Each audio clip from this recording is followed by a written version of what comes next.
This is Artie Eggendorf. Energy's way is a new revelation. It's a fusion of mind, body, spirit practices updated with energy science. Now, science holds that energy is action. That's early 20th century physics. It's time for our common sense to catch up. Using energy's actions as our teacher is a recipe for lifelong nourishment, for a whole new order. Here I'll just give you a couple little quick tastes. Because every valuable moment of our lives is a creative opening to intelligence, to sensibility, to potency. Now we begin on this path, as we all do, early in life, in the womb, and then soon after birth, by channeling energy into physical expression. We learn moves, which we then transpose like tunes in music to higher registers, into the mental, emotional, and spiritual realm. The problem is that particularly in the machine and information age, we've learned moves that emphasize grasping, holding, pushing, shoving, manipulating objects early on that we then transpose into mental operations that do the same. They manipulate stuff. It's a recipe for creating tech and everything else we call stuff. But as you know, there's a downside. There's environmental impact. And then there's a whole other aspect that we've mostly ignored, which is the boomerang effect. We end up treating ourselves like so much tech. We treat our bodies or walk around like we're machines, and we use our minds like computers. The result is we're rushed, harsh, and forceful, most of all with ourselves. Rushed as in, who has time for you? And harsh as in, stop complaining, life is hard, then you die. And forceful as in, get it done, whatever it takes, try harder. Energy's way, by contrast, is ease, flow, and grace. Ease is the wisest action, the way light finds its way through the universe. Flow, characteristically up close, is the way water finds its way down a mountain, caressing the rocks. And grace is the wisest action, like the way the whole universe comes into being over and over, moment to moment. Now, another feature of energy that's most significant is energy self-creative. Energy is our tech term for what's long been known as the divine feminine. These are the forces that conceive, gestate, birth, nurse, nurture, set free to be all that is, so that energy is always coming out of herself. Energy is always doing herself. Energy is always producing and ending up with more of herself. Energy energizes energizing, we need to say. That's a sentence that loop-de-loops. It's reflexive. And I'm making this pattern so that you could see, you could look on the internet, you could find, science has found this pattern in the energy fields throughout the universe. The revelation of this path, energy's way, is having discovered that the more we move toward ease, flow, and grace, the more free, open, and supple we become, we first of all begin recovering our original ability to move this way bodily. And then that facilitates our moving into the highest, most subtle expressions mentally, emotionally, spiritually, which, if I just give you a few examples, you'll recognize. Whatever goes around, comes around. As above, so below. Giving is receiving. It's all loop-de-loop reflexive. What came crystal clear for me is if I try to intellectually digest all of that and think about it as I'm trying to do it, it gets really complicated. But if I just let it go and just start to move and feel it, then it works. Then it's, you said it's like dancing, and it feels like a dance. And then I start getting all tingly, and that's pretty cool. So hi everybody. I'm here with a very interesting man, Artie Eggendorf. Artie has spent his life dedicating himself to trying to understand the mysteries of the universe, how things work, why we're here, what it is, does it all mean, and I'm very excited to be here with you. Thank you. Thank you, me too. You want to tell me a little bit about this interest that you have with spirituality, with sacred geometry, with yoga. How did it all start? Here's the frame of frames. I'll make Okay. it simple for you. It's Yeah. all about energy. We're entering the energy age. Everybody knows, not everybody. Certain people don't know it. But people who would watch this and know her, know we're in the energy age. And along with this is coming a new renaissance. It's just like 500 years ago and 2,000 years ago, a whole new flowing together of spirituality and science and art, only now with the rising of the divine feminine and the reverence for the creative forces in everything and the recognition that that has been suppressed. And we're coming into a blessedness of creativity and warmth and universal mothering like never before. And in all this, we're standing on shoulders of giants. Isaac Newton, heard of him, right? He thought there was a secret code in the Bible that would unravel the mysteries of all of creation, only he couldn't find it. Turns out it's been known for thousands of years in the mystical Kabbalistic tradition, only now getting decoded by Nassim Haramein and the resonance physics and people doing vortex math and fractal math in a way that's just astounding. You'd find it all over the internet. And along with that, new forms of art that are drawing on the traditions of sacred geometry and the beauty of all that, the magnificence, the intricate spirituality and code of all that. And so what's come into me as someone who came back from the war and said, I've got to help people get their head together, most of all mine, complicit in state-sanctioned mass murder. How am I going to live this life except by learning how to be human? So I got a PhD in psychology, helped the veterans, did the study for Congress that put PTSD on the map, wrote a book, Healing from the War. That was all a generation ago. I knew it's not finished. There needs to be some way for people to live in joy. What's that? How to bring that as never before. And so another generation of meditating, yoga, energy healing, everything else, and one day what poured out of me was a whole new discovery of how to fulfill the ancient prescription, East and West, I love that. I love it. to become again as an infant. When we get free, open, and supple enough, we begin to move in a way that we did when we first learned to crawl. And when that's done consciously, in a way that's patient, gentle, sensitive, not forced like a workout. Exactly, like we're You all can't do walking it. around looking in New York and Los Angeles. We're all like in our square little You don't see box. the greatest of Tai Chi masters doing a workout. The young ones who are westernized are often very stiff. They know all the moves, but they don't quite have this. And in the Eastern traditions, they don't have the word. But in the Western tradition, in the beginning was the word, we learn how to articulate these things. So when I say patiently, gently, sensitively, you begin to get a hint of what the discipline is, of how to bring a meditation into movement so that it's mental as well as spiritual. And we're going to go into this more here. So what I realized early on is what was moving in me was a way, this is the way babies crawl, the way I crawled, but we all are so stiff that we don't move that way. It took a whole lot of subtle body work, and then I began to move this way, but without being forced to explain it as, well, it's the brain, or it's the coordinating system, or something else. Because of the energy training, I could read directly, this is energy work. And then I had to say, what's the energy work here? And it took me quite a while, but I found, there's some original way that the ancients understood how everything is structured. It's based on something you could see very concretely with balls. How many balls are the same size clustered together? Bit of solid geometry, exactly 12, around a 13th. Mm-hmm. Yeah.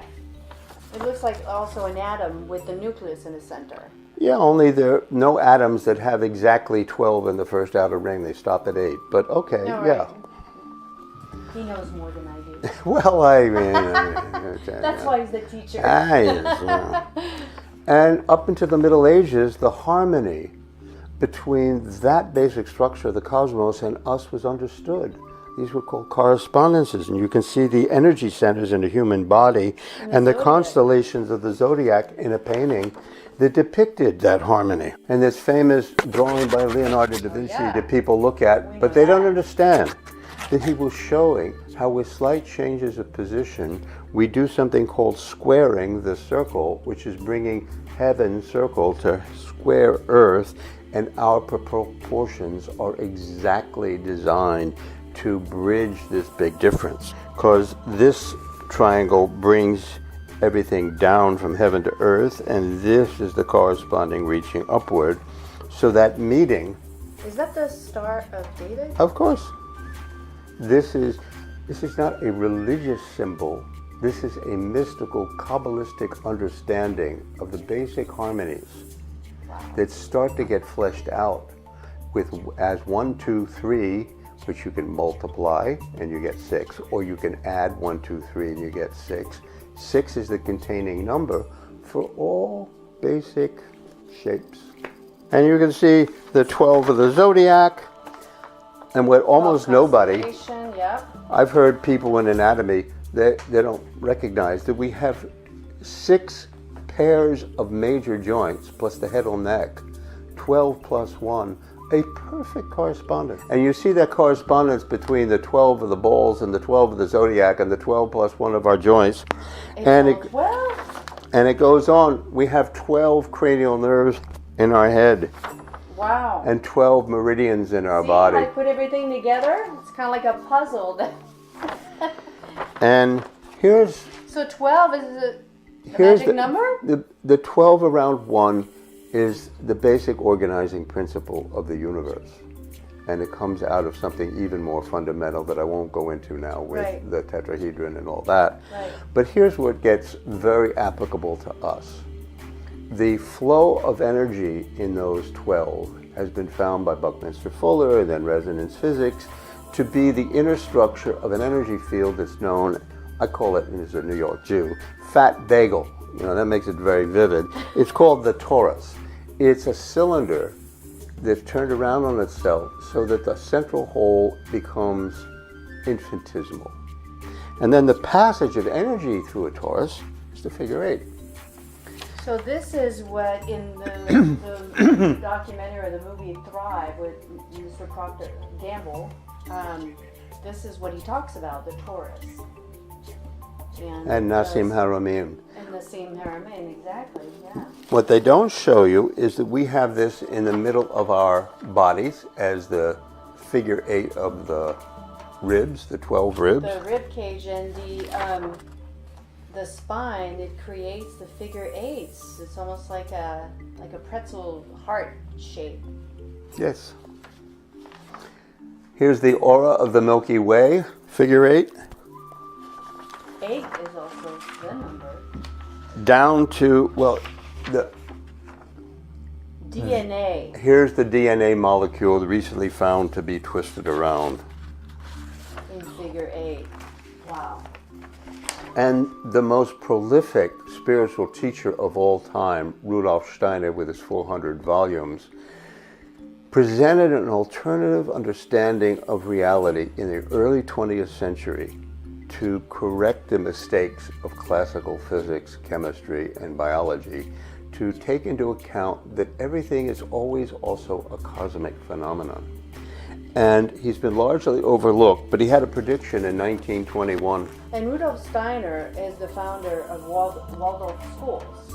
And biodynamic farming and biodynamic wine. You don't want to miss that. Biodynamic wine. We Yeah, don't want to miss that. A lot of people say it's the finest wine in the world. It's raised with an understanding of not only moon, but outer planet cycles that affect how vegetation unfolds on Earth. And organic farming now are starting to, well, they're not starting to, they're following lots of those principles. Well, they're beginning to catch up with biodynamic farming, which was created in the 1920s. Wow. Why did we let that all go? Well, we're a little slow. Right. Patience. Now, Steiner said that